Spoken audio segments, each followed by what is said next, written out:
บอนนี้จะตัดไปผู้ออกไปสะพังหมอออกไปผู้ต่อกับสะพานทองทุกคนสบายดีกันเบิดทุกคนกับบรรยากาศเที่ยงที่3 แยกทางเขา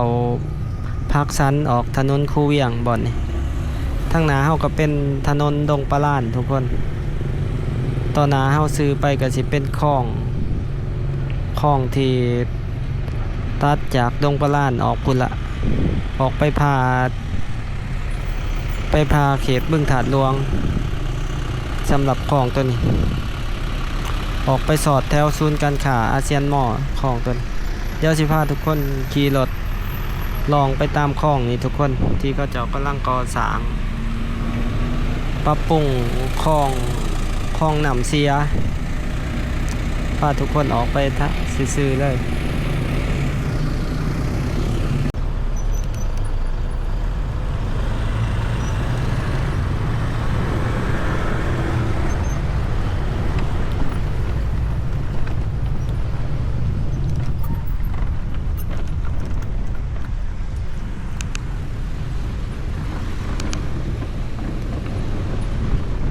ตัวนี้ถือว่าเป็นโครงการที่เขาจะ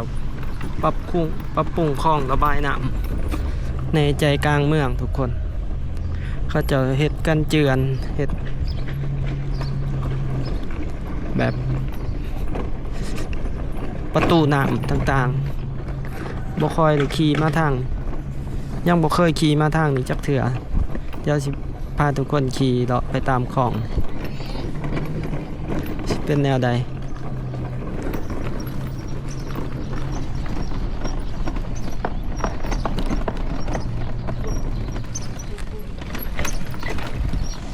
ถือว่าเป็นใจกลางเมืองทุกคนบอนนี่แถวดงปลาล้าน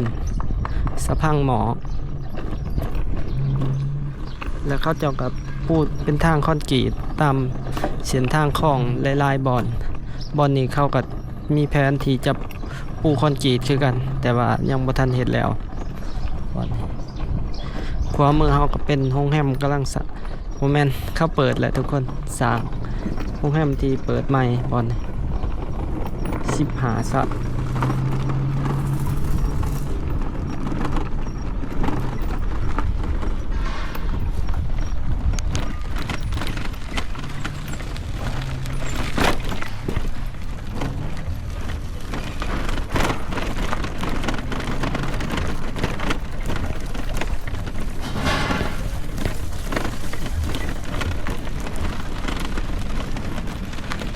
ครัวตัวนี้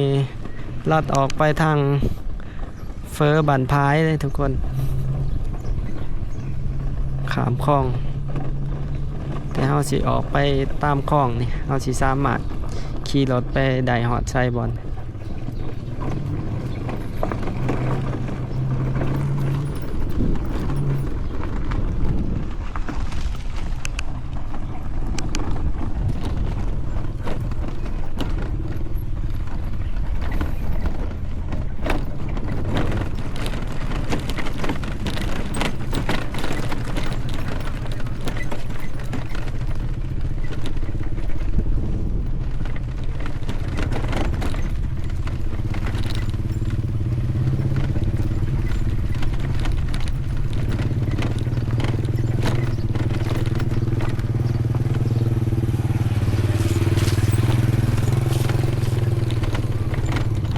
นี่เฮาก็สิสอดออกอันนี้ครัวหน้าไส้ทุกคนหน้าไส้สะพังหมอไกลๆกับโบสถ์หน้าไส้บ่อนนี่เดี๋ยวเฮาสิขี่ซื้อลงไปเลยเลาะไปเรียบหลังโรงแรมเมืองแท่ง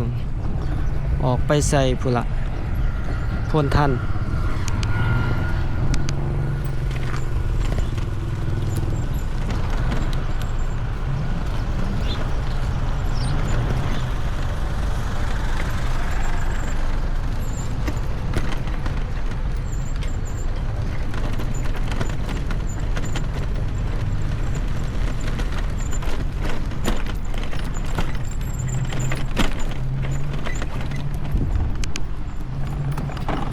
ต่อไปตามเส้นทางนี่เขาเจาะกับสิปูคอนกรีตเบิดละ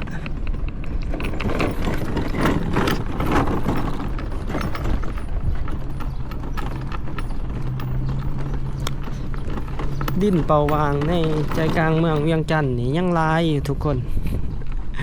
บ่แปลกเลยที่คอนโดคอนโดที่ว่าสิขายยากเนาะเฮ็ดขายยากคอนโดอยู่ในเวียงจันทน์เพราะว่าดินยังวางหลายบ่ทันแออัดหลาย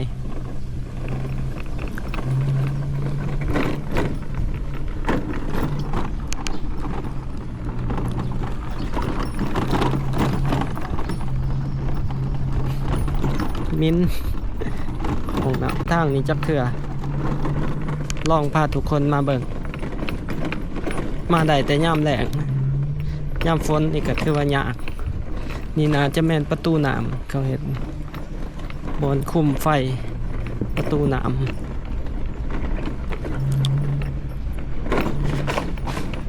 ำหลังโรงแรมเมืองแท่งครับบอลเพื่อนหลังนี้ใหญ่เว้ยว่ามือครับ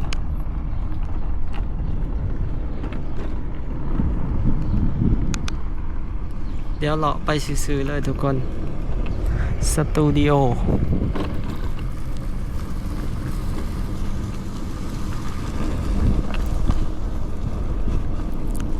นี่ก็เป็นทางหลังของโรงแรมเมืองแท่งสูง22 ชั้น22 25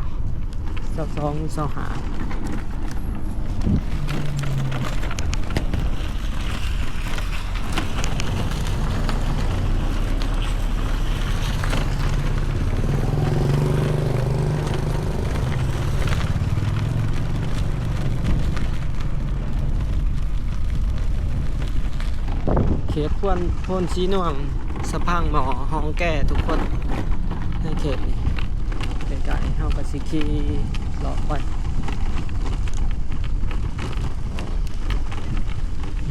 บ่อนนี้มีแต่เฮือนงามๆอพาร์ตเมนต์บ่อนนี้ก็บักงามๆนะแต่ว่าทางนี้บ่มีปูคอนกรีต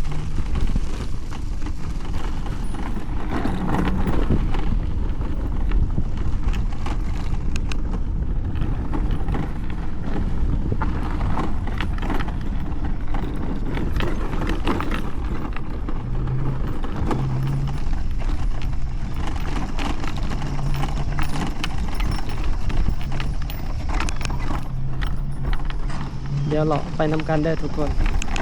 รีสอร์ทบอนไดโอ้สอดครัวถนนกำแพงเมืองคุณเด้ไก่ๆกับอาเซียนมอไก่ๆกับบิ๊กซี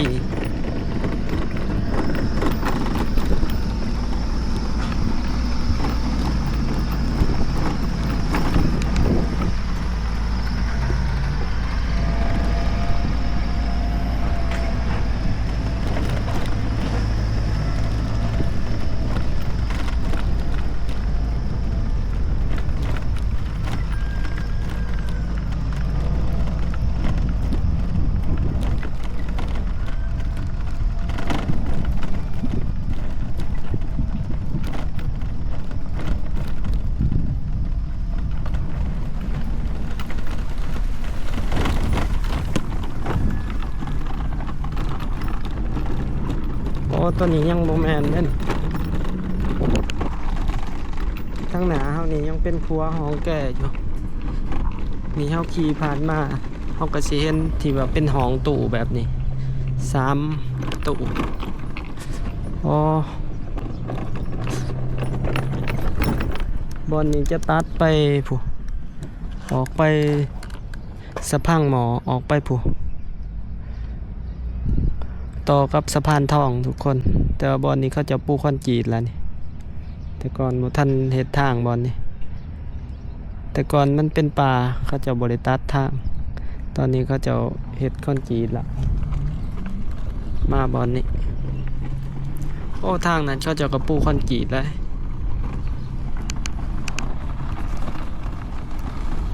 ไปต่อทุกคนจนไปออกถนนกำแพงเมือง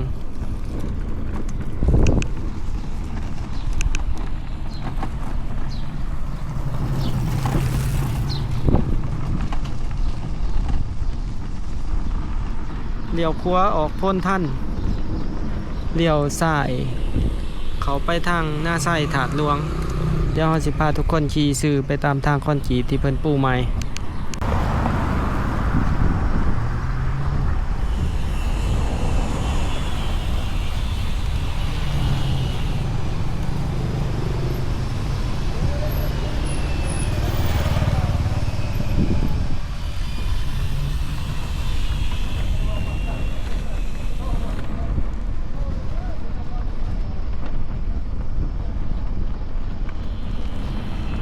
เขาก็ยังก่อสร้างอยู่เนาะบอนนี่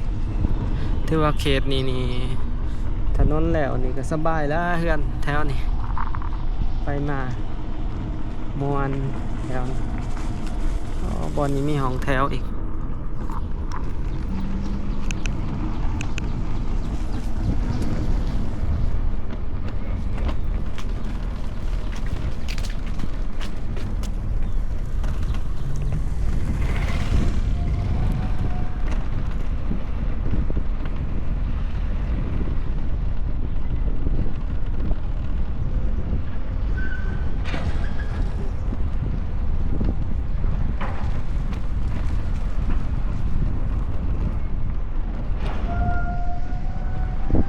พาทุกคนไปซาซา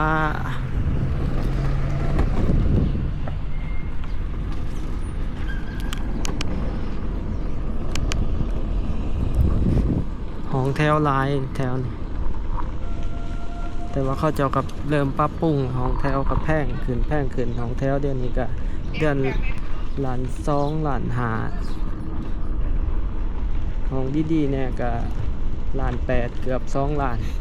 ของที่ว่างามๆออกดูๆเนี่ยต่อเดือนก็สิมีเป็นแบบบ่ฮู้ว่าเป็นหยังอันตรายโอ้บนระบบไฟฟ้าเขาเจ้าโอ้ตัวบอลนี่เป็นบอลห้องแก้ทุกคนเข้าใจผิดได้บางทีคิดว่าขัวตัวนี้ขัวตัววังก่อนไปหนาได้บ่ทางเดี๋ยวไปหนาเบิ่งอีกบาทนึง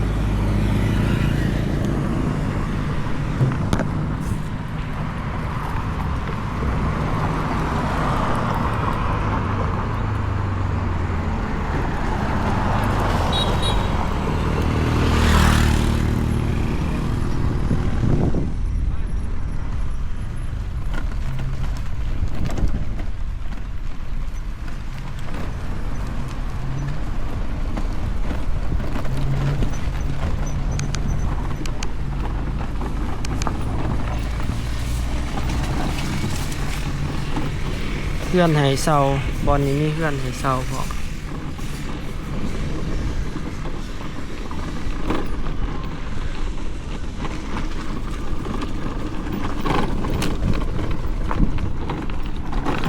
สิพาทุกคนออกไปทางเส้นทางถนนกำแพงเมืองเลยโอ้ว่าสอดหรือบอดนี่แต่ก่อนมันเป็นป่าติดของเขาเจ้ากำลังบุกเบิกโอ้ไปบ่ได้ทุกคนเขาจะยังบ่ทันบุกเบิกเบิดเขาสิไปออกสะพังหมอเพราะมันเขาสิออกไปทางห้องแก้แล้วก็ออกไปใส่ถนนกำแพงเมืองกลับไปทุกคนบัดกลับห้องกันกลับเมื่อเฝ้าหานเท่ากับบัดนี้หานก็หานสบายหานเฮาหานแปลงโทรศัพท์ปิดเปิดหาคนเฝ้าหาน หายบ่มี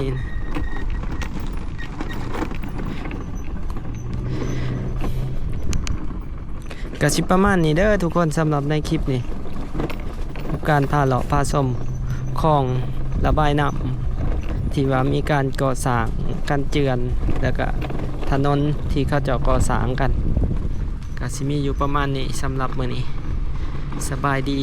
การเบิดสุขุสุคนไปก่อน เวียงจันทน์